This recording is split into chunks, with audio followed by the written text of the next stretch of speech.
Les aventures de Samuel Winston, cap sur l'Australie, chapitre 8.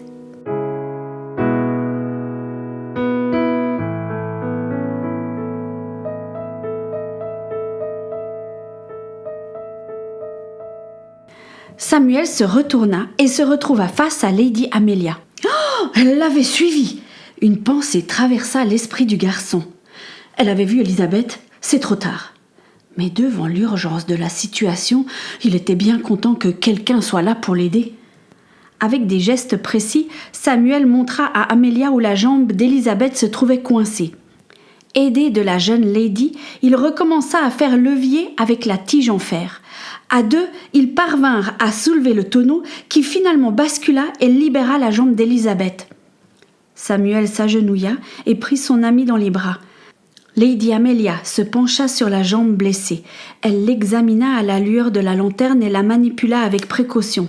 Samuel sentit Elisabeth se crisper et elle enfouit son visage contre le torse du garçon. Lady Amelia cria « Je ne sais pas si c'est cassé, il faut faire une attelle en attendant que le médecin puisse l'examiner. »« Mais avec quoi on fait une attelle ?» Samuel regarda attentivement autour de lui. Il avait eu tellement peur sur le pont que maintenant son cerveau semblait englué. Il avait de la peine à réfléchir. Il vit Amelia prendre la tige en métal qui était exactement de la taille du mollet d'Elisabeth. Elle cherchait autour d'elle quelque chose qui pourrait maintenir la tige contre la jambe blessée, quand Samuel se rappela qu'il avait l'un des jupons d'Amelia dans le sac de toile. Il le sortit et le tendit à Amelia. Elle commença à déchirer le tissu en faisant des petites encoches avec les dents et tira de longues bandes de tissu. Quand elle en eut assez, elle banda la jambe une première fois et mit ensuite la tige contre la jambe et effectua un autre bandage. Ce n'était pas idéal, mais c'était mieux que rien. Ils installèrent la blessée entre eux deux et se calèrent comme ils purent dans une petite niche entre les tonneaux. La lanterne s'éteignit et l'attente dans le noir commença. Les trois passagers étaient épuisés. Chacun leur tour, ils se laissèrent aller au sommeil malgré la tempête, la peur et le froid. Mais à chaque bruit plus fort qu'un autre, ils se réveillaient. Et lorsque la tempête baissa en intensité, ils s'endormirent pour de bon, fatigués de lutter. Ce fut la douleur qui réveilla Elisabeth. Tout était silencieux. Le bateau ne bougeait plus. Il faisait noir. Le navire avait-il coulé ? Se trouvait-elle dans un drôle de paradis ? Elle n'arrivait pas à se souvenir avec précision de ce qui s'était passé. Elle tâta sa jambe et le bandage. Elle n'osait pas la bouger. Elle entendit gémir tout près d'elle. C'était Samuel. Il était resté avec elle. Mais une autre personne remua à côté d'elle. Elisabeth eut un mouvement de recul et poussa un cri à cause de la douleur. « Elisabeth, ça va ?» demanda Samuel à la voix pâteuse. « On est en vie, n'est-ce pas ?»« Oui, je crois. » Il se palpa pour être sûr. Mais son corps était tellement douloureux qu'en fait, il n'avait plus de doute. « Oh mon Dieu ! Comment est-ce possible de vivre une chose pareille ?» La voix de Lady Amelia était rauque. Elisabeth, instinctivement, se ratatina sur elle-même. Comment va ta jambe, jeune fille ?» dit soudain Amelia, se rappelant de ce qui s'était passé. Elisabeth n'osait même pas respirer. Samuel laissa flotter le silence quelques secondes. Comme il n'y avait pas de lumière, il pouvait faire croire qu'Elisabeth était une passagère régulière. Franchement, Lady Amelia n'allait jamais dans les quartiers de 2e classe. Elle n'avait pas besoin de savoir la vérité. Il pourrait encore une fois protéger Elisabeth. Mais d'un autre côté, Lady Amelia voudrait certainement en savoir plus dans les prochains jours et peut-être même qu'elle voudrait revoir la jeune fille pour lui prodiguer des soins. En serrant la main de la jeune fille, il dit « Lady Amelia, mon amie Elisabeth n'est pas censée se trouver sur ce bateau. »« Comment ça, pas censée ? Elle aurait dû prendre un autre bateau ?»« Non, pas exactement. C'est une passagère clandestine. » Dans la noirceur de la cale, les deux jeunes gens ne pouvaient pas voir le visage d'Amelia.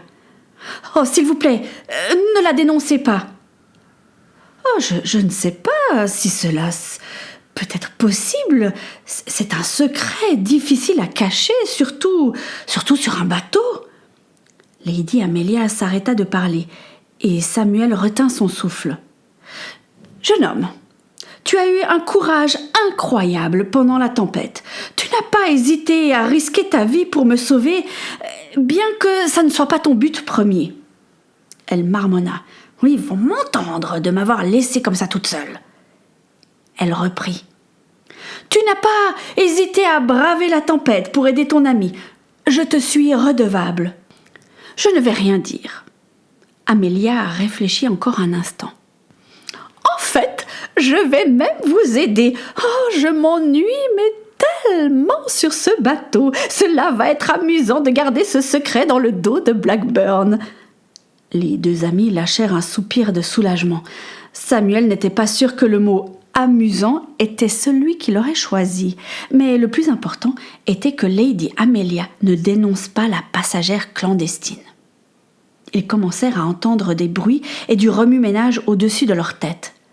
« Alors, je te redemande, demoiselle, comment va ta jambe ?»« J'ai encore mal, mais je crois que je peux la bouger. » « Il faut que nous ayons de la lumière pour voir l'étendue de tes blessures, et il faut que le médecin... » Samuel l'interrompit. « Mademoiselle, le médecin ne doit rien savoir, et vous ne pouvez pas descendre dans la cale, cela éveillerait les soupçons. »« Oui, tu as raison.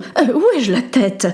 Je trouverai de quoi te soigner, Elisabeth, et je te donnerai ce matériel, jeune homme.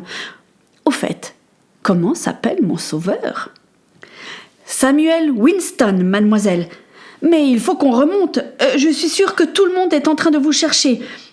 Elisabeth, je reviens dès que je peux. Est-ce que ça ira ? » ?»« Oui, je n'ai pas le choix, n'est-ce pas ?» Ils installèrent au mieux la jeune fille. En se tenant par la main, ils avancèrent jusque vers la lumière du jour qui tombait faiblement jusqu'au fond de la cale. Quand Lady Amelia et Samuel émergèrent sur le pont, ils furent éblouis par le soleil éclatant. Certaines voiles pendaient, déchirées. Les liens autour des vergues, pourtant attachés solidement, avaient cédé. Les cordages, normalement bien rangés au pied des mâts, étaient éparpillés partout sur le pont et sur les roufs. Certains passagers erraient tout en mesurant la chance qu'ils avaient de se retrouver en vie. « Amelia, Amelia !» Miss Alberta tomba littéralement sur Lady Amelia. « Ma chère enfant, je me suis fait tellement de soucis. Où étiez-vous ? Dieu soit loué, vous êtes en vie. Mais pourquoi êtes-vous parti ? Oh, mais regardez-vous, vous êtes en sous-vêtements. Et tous ces hommes qui vous regardent. Oh, et votre coiffure. Oh, comment une dame peut-elle imaginer sortir de la sorte ? Si vos parents vous voyaient. » « Cela suffit, Miss Alberta !» l'interrompit sèchement Amelia, les mains sur les hanches. Elle avait l'air d'un épouvantail. Ses cheveux ressemblaient à un tas de foin sur sa tête. Son corsage était déchiré et elle n'avait que son petit pantalon en coton à la place de ses jupes. Elle reprit. « Oh, ce qui compte, c'est que je sois en vie, et c'est grâce à ce jeune homme et non grâce à vous qui êtes supposé veiller sur moi. Alors vos remarques, vous les gardez pour vous. » Miss Alberta s'étrangla, son visage vira au violet et elle bégaya. « Mais une jeune fille de votre condition !»« Ça suffit. Je vais dans ma cabine. Je vais d'ailleurs avoir besoin du médecin. Vous me l'enverrez. » Elle fit un clin d'œil discret à Samuel et s'en alla la tête haute comme si elle entrait dans le palais de la reine. « Quel caractère !» pensa le garçon. Il se dépêcha d'aller vers M. Robinson qui se trouvait devant son atelier en grande conversation avec le capitaine. Samuel attendit patiemment qu'ils terminent leur discussion. Il se racla la gorge. « Samuel, tu vas bien ? Tu es blessé ? Non. Bien. Nous avons du pain sur la planche. C'est le chaos. Mais heureusement, le bateau a tenu. » « Connaissez-vous l'étendue des dégâts ? » ?»« Pas encore complètement, mais le plus urgent, c'est d'aller voir le gouvernail. Il semblerait qu'il ait un problème. Va prendre les outils dans l'atelier. » Il fallait que Samuel trouve un moyen de retourner dans la cale pour apporter de l'eau, de la lumière et des soins à Elisabeth. Mais M. Robinson était bien déterminé à avoir Samuel à ses côtés pour le seconder. « Dieu, s'il te plaît, prends soin d'Elisabeth. Moi, je ne peux pas le faire pour l'instant. Permets que je puisse trouver une solution. » Cela faisait plus d'une heure que M. Robinson et Samuel travaillaient sur le gouvernail à la poupe du bateau, juste au-dessus des cabines du capitaine et des premières classes, quand émergea Lady Amelia. Elle s'était rhabillée, avait les cheveux torsadés en chignon. Elle portait une sorte de petit panier dans lequel se trouvaient des bandages qu'elle avait réussi à obtenir du médecin. « Je vais bien, merci !» dit-elle à la ronde, mais le charpentier était trop concentré pour faire attention à elle. « Je vais aller aider ces pauvres gens qui sont certainement blessés !» dit-elle plus fort en insistant sur les pauvres gens. Elle regarda Samuel droit dans les yeux et d'un air entendu hocha la tête. « Oh mais non, elle ne va quand même pas descendre dans la cale, elle va se faire repérer. Mais c'est pas comme ça que j'avais imaginé la solution. » Mais il ne pouvait rien dire. Il regarda Lady Amelia s'éloigner sur le pont.